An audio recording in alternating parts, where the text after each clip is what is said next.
नमस्कार। उत्तर प्रदेश के हर दिन के बड़ी खबरों के लिए इस चैनल को सब्सक्राइब जरूर करें। आइए जान लेते हैं फटाफट उत्तर प्रदेश के 25 बड़ी खबरें। मणिपुर में दूसरे दिन भी हिंसा, 4 विधायकों के घर फूके। इम्फाल घाटी के 5 जिलों में कर्फ्यू, 7 जिलों में इंटरनेट सेवाएं बंद। मणिपुर के इम्फाल में हिंसा थमने का नाम नहीं ले रही है। उम्र भीड़ में भी दूसरे दिन 4 विधायकों के घर फूके गए। इसमें भाजपा के 1 मंत्री समेत 3 विधायक हैं। प्रदर्शनकारियों ने मुख्यमंत्री एन बीरेन सिंह के पैतृक आवास पर भी धावा बोलने की कोशिश की, लेकिन सुरक्षा बलों ने उनके प्रयास को विफल कर दिया। रविवार सुबह इम्फाल घाटी के सभी 5 जिलों में स्थिति तनावपूर्ण रही। इन जिलों में कर्फ्यू जारी है और 7 जिलों में इंटरनेट सेवाएं भी बंद कर दी गई हैं। पुलिस ने तोड़फोड़ और अजानवी में शामिल 23 लोगों को गिरफ्तार किया गया। उनके कब्जे से AK-47 पिस्तौल, 8 मोबाइल फोन बरामद किए गए। राहत शिविर में लापता महिलाओं और बच्चों के शव मिलने के बाद शनिवार को हिंसा भड़क उठी थी। भीड़ ने 3 मंत्रियों के साथ मुख्यमंत्री बीरेन्द्र सिंह के मामा सहित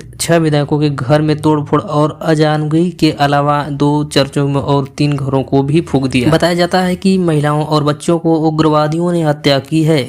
सोमवार की CRPF के साथ मुठभेड़ में 10 कुकी उग्रवादी मारे गए थे। पूर्वांचल में 2.15 लाख बच्चों को नहीं मिला स्वेटर। वाराणसी में अक्टूबर माह से ही गुलाबी ठंड की अकुलाहट से बच्चों ने डगर मगर मानसूनों पर असर डालना शुरू कर दिया, लेकिन विभाग ने नियम, कायदे व अभिभावकों की सुस्ती के कारण बच्चों को सुबह की ठंडी सताने लगी है। त्योहार के सीजन के बाद विभागीय चाल ने तेजी से अनुमान सफेद हाथी साबित हो रहे हैं। हालांकि नियम कायदे का हवाला देकर अधिकारी भी पल्ला झाड़ कर जल्द राहत की बात कर रहे हैं। दूसरी ओर मौसमी दुश्वारियों का दौर शुरू होने के साथ ही सुबह कोहरे की नुमाइश को भी शुरू कर दी है। मिर्जापुर में पकड़ी गई 1.5 लाख करोड़ की विदेशी सिगरेट ट्रक सीज। राजस्व खुफिया निदेशालय की टीम ने ट्रक चालक को भी पकड़ा। वाराणसी राजस्व खुफिया निदेशालय की टीम ने तस्करी का राज साफ करते ट्रक में छिपाकर ले जा रहे 50,000 विदेशी सिगरेट बरामद किया, जिसकी कीमत रुपए में बताई गई है और चालक सीट के पीछे बनकर प्रतिबंधित था। कोरिया और 3 अलग अलग ब्रांड की सिगरेट दिल्ली भेजी जा रही थी। DRI की टीम ने ट्रक को सीज कर दिया और कानपुर देहात निवासी उसके चालक को स्पेशल मजिस्ट्रेट की कोर्ट में पेश किया गया, जहां से उसे जेल भेज दिया गया। ट्रकों के वसूली मामले में विभागीय जांच हुई शुरू। सोनभद्र में किशोर ने कॉलेज के बाथरूम की तरफ लगाई स्पाई कैमरा, गिरफ्तार। सोनभद्र पुलिस ने रावटसगंज के पास एक निजी कॉलेज के बाथरूम की तरफ स्पाई कैमरा लगाने के आरोप में 17 वर्षीय किशोर को गिरफ्तार किया गया। किशोर का घर कॉलेज के बाथरूम से सटा हुआ है और उसने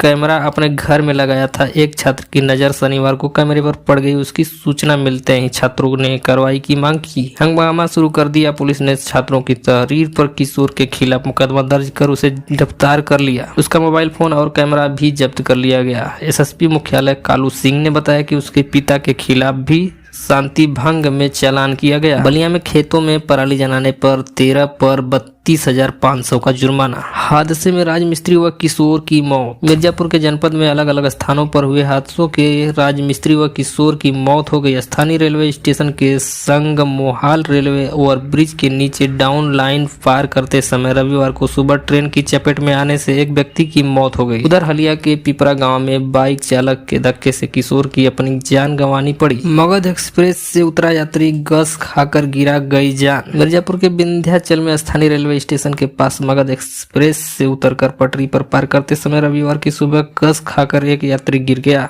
मौके पर पहुंची पुलिस ने अचेत अवस्था में सामुदायिक स्वास्थ्य केंद्र भेजा, जहां चिकित्सकों ने देखने के बाद यात्री को मृत घोषित कर दिया। मृतक की जेब से मिलने पैन कार्ड ऐसे पुलिस पहचान करने का प्रयास कर रही थी। इसी बीच इंटरनेट मीडिया पर प्रसारित फोटो देखकर विंध्याचल थाने पहुंचे स्वजन ने मृतक की शिनाख्त जिगना क्षेत्र के नरोइया गांव वासी कन्हैयालाल बिंद के पुत्र की। अखिलेश का हेलीकॉप्टर न उड़ने पर भाजपा को बताया तानाशाह। मझवा विधानसभा क्षेत्र के पेड़ापुर स्थित स्वामी गोविंदा श्रम इंटरमीडिएट कॉलेज मैदान में रविवार को सपा मुखिया अखिलेश यादव का कार्यक्रम था। इस कार्यक्रम में मझवा सीट से 3 बार विधायक रह चुके व पूर्व सांसद रमेश बिंद ने कहा कि सत्ता के लोग इतना तानाशाह हो गए हैं कि राष्ट्रीय अध्यक्ष अखिलेश यादव को मझवा में जनसभा करने के लिए उनके हेलीकॉप्टर को उड़ने नहीं दिया। मझवा के विकास के लिए जनता बहुजन समाजवादी पार्टी को वोट देंगे। 14 टेबलों पर की जाएगी मतगणना। मिर्जापुर मझवा विधानसभा उपचुनाव के लिए तीसरी आंख दर्शाता CCTV कैमरे की निगरानी के राजकीय पॉलिटेक्निक कॉलेज परिसर में मतगणना होगी।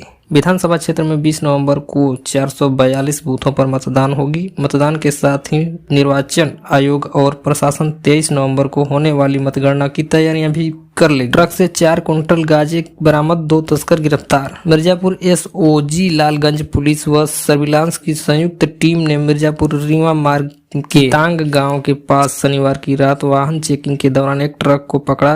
तलाशी में 4 क्विंटल की 2 किलो गांजा बरामद हुआ। मौके से 2 अंतर्राष्ट्रीय तस्कर पकड़े गए। दोनों के विरुद्ध एनडीपीएस एक्ट के तहत मुकदमा दर्ज कर दिया गया है। उपचुनाव में आज थम जाएगा प्रचार का पहिया। मिर्जापुर जनपद में मझावा विधानसभा के उपचुनाव के लिए प्रचार अब अपने अंतिम दौर में पहुंच चुका है। रविवार को भारतीय जनता पार्टी प्रत्याशी सुष्मिता मौर्य के समर्थन में प्रदेश अध्यक्ष भूपेंद्र चौधरी, उप मुख्यमंत्री ब्रजेश पाठक ने जहां जन चौपाल किया, वहीं समाजवादी पार्टी प्रत्याशी डॉक्टर ज्योति बिंद के समर्थन में राष्ट्रीय अध्यक्ष व पूर्व मुख्यमंत्री अखिलेश यादव ने भी जनसभा को संबोधित किया। मझावा विधानसभा में उपचुनाव के लिए आगामी 20 नवंबर को मतदान होगा। निर्वाचन आयोग के निर्देशानुसार 18 नवंबर की शाम 6 बजे से प्रचार प्रसार का पहिया थम जाएगा। अब खेतों में पराली जलाने के बजाय किसान बनाएंगे जैविक खाद। बजरंग दल के कार्यकर्ताओं ने किया रक्तदान।